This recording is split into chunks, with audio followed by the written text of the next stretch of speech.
Saudi अरब ने भी जो ये डिसीजन लिया है कि अब इजी बेल आउट्स पर पाकिस्तान को पैसे नहीं मिलेंगे। इजी मनी भी सऊदी अरब भी अब पाकिस्तान को देने को तैयार नहीं है। Saudi Arabia tells Pakistan no more easy money. सऊदी अरब ने पाकिस्तान को यह वाजे कर दिया है कि अब इतनी आसानी से आपको पैसे नहीं मिलने। वो सारी ओआईसी जितनी भी कंट्रीज थी उन्होंने सब ने हमारे साथ किनारा कर लिया और सब इंडिया के पास चले गए और हमें सख्ती से मना किया गया कि अगर आप हमारे कंट्रीज में आते हैं या हमसे मीटिंग करते हैं, कश्मीर को आप डिस्कस नहीं करेंगे, वरना सऊदी अरब ने कहा जो आपको थोड़ा बहुत हम देते हैं ना ये भी आपका बंद कर देंगे अगर अब आपने कश्मीर का राग लपा। शहरी इस काबिल भी नहीं रहे कि रमजान से पहले जो जरूरी बुनियादी जरूरत का राशन होता है ये अपने घरों में डाल सके। और किंगडम ऑफ सऊदी अरेबिया इस वक्त कोई नियत नहीं रखता कि वो पाकिस्तान को अब बेल आउट करे। लेकिन इस वक्त इंडिया से बात नहीं हो सकती। उसकी वजह यह है कि इंडिया के अंदर बड़ी एरोगेंस आई हुई है। UAE based mega construction company Emaar to start mega mall project in Srinagar, Jammu and Kashmir. LG Sinha lays foundation stone. हमें लोग कहते हैं बिकारियो बिकारियो, कंगाल पाकिस्तान, कंगाल पाकिस्तान। तो जो पेट्रियोटिक फीलिंग जो हमारे अंदर है अपने देश को लेके ये बहुत ज्यादा हर्ट हो गई है। एक साल के अंदर महंगाई की शरह 15% से बढ़कर 46% पर कैसे पहुंच गई है। देखिए इंडिया का पलड़ा भारी है इस वक्त, आपका पलड़ा कमजोर है। तो ये इस वक्त वो जिसे कहते हैं ना एडवर्सरीज भी जो पसंद करता है कि यार अच्छे तरीके से बात हो, मतलब मेरा जो एडवर्सरी है वो मेरे लेवल पे हो। सो इंडिया समझता है कि हमारे पाकिस्तान हमारे लेवल पे नहीं है इस वक्त। आप यकीन करें हर बंदा अपना मुंह छुपाता फिर रहा है। मैं और की क्या बात करूं, मेरी खुद की फैमिली बहुत ज्यादा बाहर सेटल होता है। पठान जो खैबर पख्तूनख्वा से बहुत से बाहर चले जाते हैं तो वो कहते हैं कि हम जो है ना ऐसे दो बंदे जहां पे बैठे हो पाकिस्तान का जिक्र हो हम तो फौरन वहां से हट के चले जाते हैं।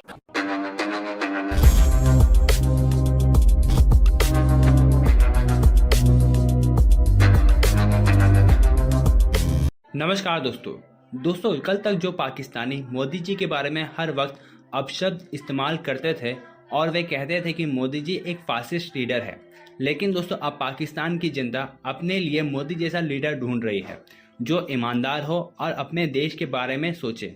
और अब ये भी कहा जा रहा है कि अगर मोदी जी पाकिस्तान में इलेक्शन लड़ते हैं या फिर अपना पॉलिटिकल रैली निकालते हैं तो सबसे ज़्यादा लोग उनके ही कैंप में नजर आएंगे। और दोस्तों इसके साथ साथ अब कश्मीर में भी डेवलपमेंट हमें साफ दिखाई दे रही है, जहां दुबई के सबसे बड़े इंफ्रास्ट्रक्चर कंपनी इमार ग्रुप अब कश्मीर में एक बहुत बड़ा मॉल बनाने जा रही है।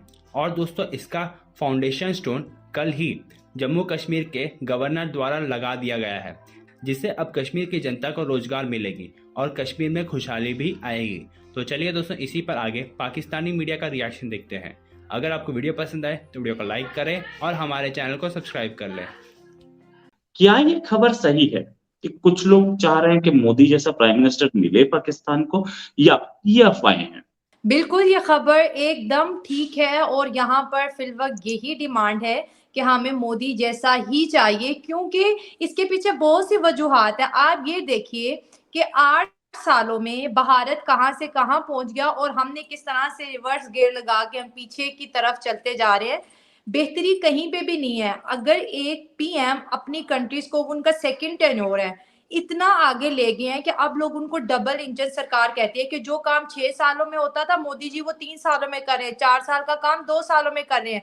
तो हमें अब ये ड्रामेबाजी नहीं चाहिए, हमें वही चाहिए। क्यों उन्होंने हमारे एक मिनट जैसे रिलेशनशिप इंडिया और पाकिस्तान के बीच, आपने सही बोला कि बिल्कुल भी नहीं है, लेकिन फिर भी पाकिस्तान उनको फॉलो करे जस्ट बिकॉज ऑफ उनकी जो पॉलिसीज हैं वो बहुत ज्यादा अच्छी हैं, लोगों को प्रोग्रेस मिल रही है, लोग सुकून से वहां पर रह रहे हैं। सो यहाँ पर जितने भी पब्लिक रिएक्शन हम देखते हैं तो हर बंदा यही डिमांड कर रहा है कि अगर मोदी जी पाकिस्तान से इलेक्शन लड़ेंगे तो हम उन्हीं को एज अ पीएम सिलेक्ट करेंगे अपने लिए। प्राइम मिनिस्टर मोदी की डेवलपमेंट की तारीफ होती है या उनके फॉरेन रिलेशंस की तारीफ होती है या उनकी इकोनॉमी हैंडलिंग की तारीफ होती है?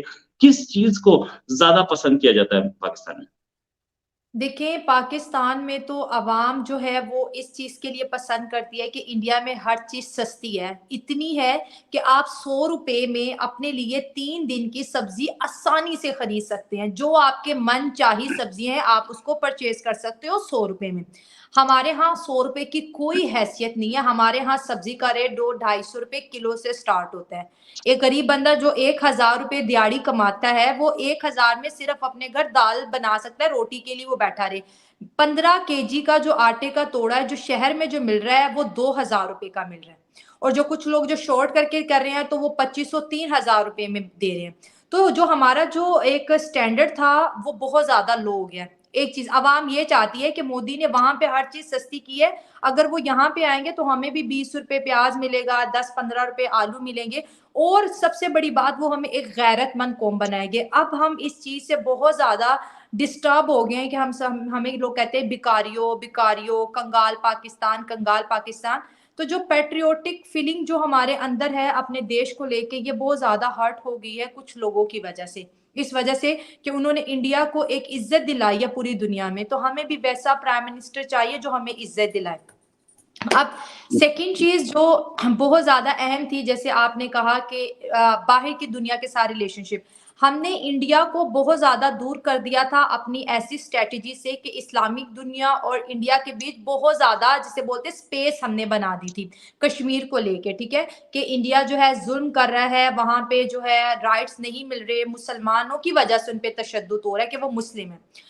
उसके बाद ये जो अभी 3-4 सालों में हमने देखा, मोदी जी ने सऊदी अरब का भी दौरा किया और फिल वक्त तो जो है भारतीय जो सेना है वो तो सऊदी अरब की ज़मीन पे भी लैंड कर चुकी हैं। आपने देखा उनके फाइटर जेट वहाँ पे एक रात रुके, फिर वो फ्लाई करके नेक्स्ट के।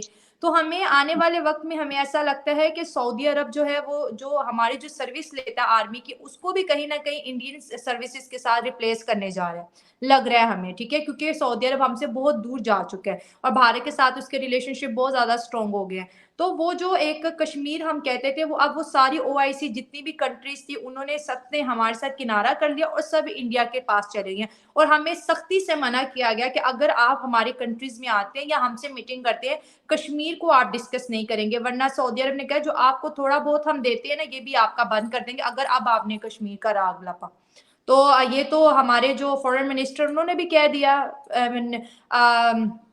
जब उनकी अभी प्रेस कॉन्फ्रेंस हुई थी अमेरिका में, उन्होंने बोला कि हमारे दोस्त हमारा साथ नहीं दे रहे, लेकिन भारत कामयाब हो गया। पहली खबर ये है कि UAE based mega construction company Emaar to start mega mall project in Srinagar, Jammu and Kashmir, LG Sinha lays foundation stone.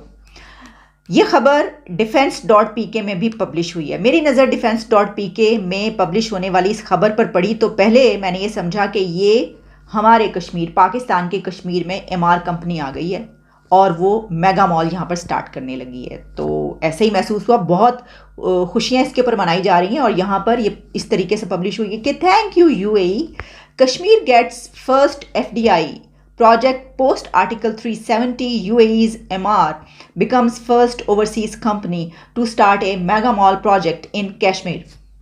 देखिए, बात तो खुश होने की है। खुशी की बात इसलिए कि पूरी दुनिया में कहीं पर भी लोगों के लिए अगर कोई काम हो रहा होगा और उनको उससे सहूलत होगी तो अच्छी बात है। ये भी आपको बताएं कि ये बात कही जाती है कि जो MR कंस्ट्रक्शन कंपनी है, इसमें वहाँ के जो रूलर्स हैं और वहाँ का प्रिंस या किंग, उसकी फैमिली के भी इसमें हैं एसेट्स, और यही कहा जाता है कि ये उन्हीं की कंपनी है।